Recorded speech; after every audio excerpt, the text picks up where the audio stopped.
Et il y a une différence essentielle entre l'homme naturel et le nouvel homme. La nouvelle naissance, c'est Dieu qui vient faire sa demeure en nous, en Jésus-Christ, par le Saint-Esprit. Dans l'homme tel qu'il est par nature, Dieu est absent. Pour que l'homme puisse devenir un avec Dieu, il faut de toute nécessité qu'il ait quelque chose en commun. Il faut que Dieu vienne faire sa demeure dans l'homme. C'est précisément cela qu'il fait en la personne de son Fils Jésus-Christ. Et c'est le Saint-Esprit qui en est l'agent. Vous avez peut-être eu entre les mains tel ou tel d'entre vous un de ces ouvrages récents qui veulent nous faire croire à une soi-disant présence de Christ dans l'homme. Mais on a beau feuilleter ces pages, on ne trouve nulle part aucune mention de la nouvelle naissance ou de la réconciliation avec Dieu que Jésus-Christ nous a acquise par son sang. Les auteurs de ces livres, qui représentent un mouvement important à l'heure actuelle, s'imaginent que tout homme porte en lui quelque chose qui doit être bien beau puisqu'il n'hésite pas à lui donner le nom de Christ. Mensonge encore que tout cela. Christ ne peut être dans un homme que si cet homme est né de nouveau. Parler de Christ en nous, en dehors de la nouvelle naissance, c'est faire de Christ un être absolument impersonnel. Non, la vérité est tout autre. Il ne s'agit pas de chercher à réveiller ou à ranimer quelque chose dont nous aurions le principe en nous. C'est d'une naissance qu'il s'agit, d'une nouvelle naissance, c'est-à-dire de quelque chose qui n'existait pas en nous. La prédication de l'Évangile n'a pas pour objet le réveil de Dieu en l'homme, comme s'il y avait en nous un Christ qui put reprendre vie. Elle a pour objet la venue de Christ et la possibilité pour l'homme de le recevoir. La grande doctrine paulinienne, Christ en nous, l'espérance de la gloire, ne représente pas seulement une réalité dans nos cœurs sont pleins, elle représente une nécessité absolue pour quiconque veut appartenir à Dieu. Il n'y a aucune possibilité pour l'homme de vivre dans la communion de Dieu si ce n'est sur cette base-là, Christ en nous. Par la nouvelle naissance, l'événement qui a eu lieu historiquement à Bethléem se répète, s'accomplit en nous. Christ vient en nous par le Saint-Esprit et la vie nouvelle commence à se développer en nous, exactement comme la vie physique d'un nouveau-né.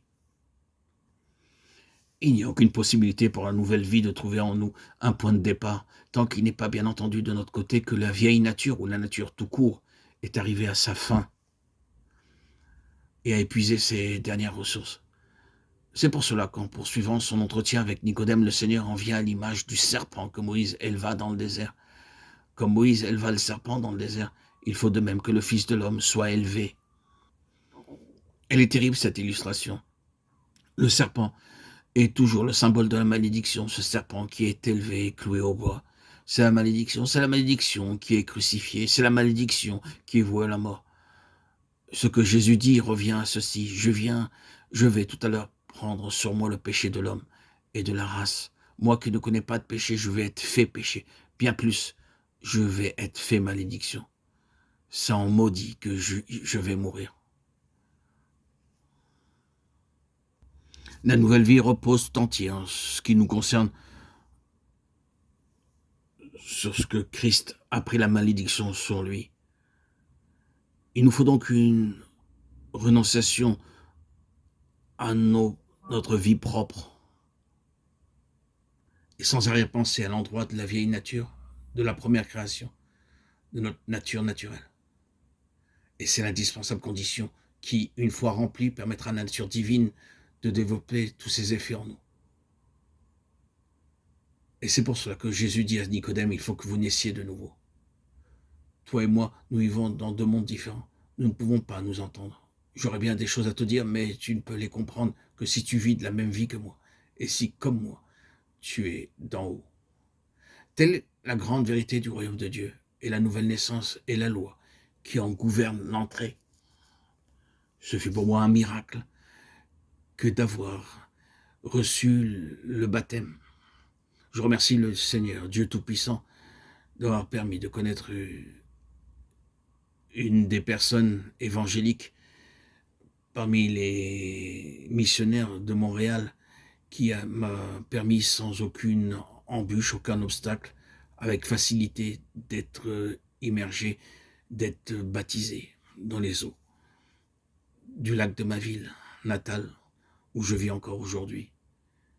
À l'âge de mes 25 ans, l'année de mon mariage, J'avais demandé mon baptême à l'église catholique et cela ne s'est pas fait. Parce qu'il fallait attendre 2 ans et je ne pouvais pas rester dans le secret vis-à-vis de ma femme qui était religieuse, pratiquante, judaïque. Dans le judaïsme, je ne pouvais pas gâcher un mariage et je n'étais pas conscient de la puissance qu'était le baptême qui pouvait transformer une vie. Je ne sais pas si j'aurais eu cette pensée de renoncer à mon mariage pour suivre Christ, ce que d'ailleurs l'évangile, la Bible demande.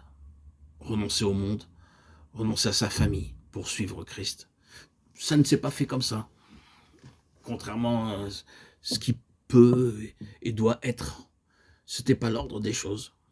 J'ai plutôt renoncé à Christ, si on peut dire. C'est peut-être une trahison, je n'étais pas prêt. Et je ne voyais pas la puissance qu'était l'évangile, qu'était Christ. Je lisais intellectuellement l'évangile, secrètement.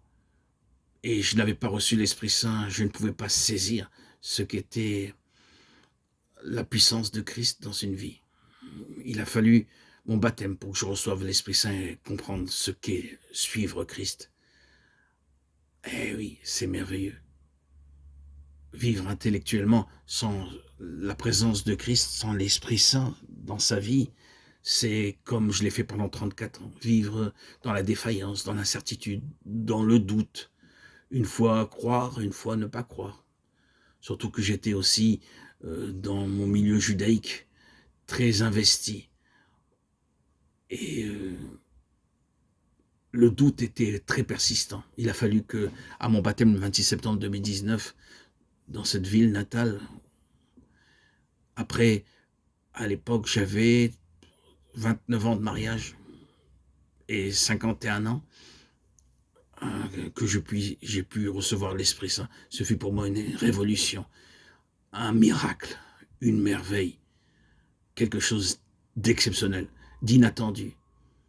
Moi qui ai souffert de bipolarité pendant 34 ans, dans un déséquilibre constant, permanent, socialement, pas réellement intégré, professionnellement, toujours défaillant.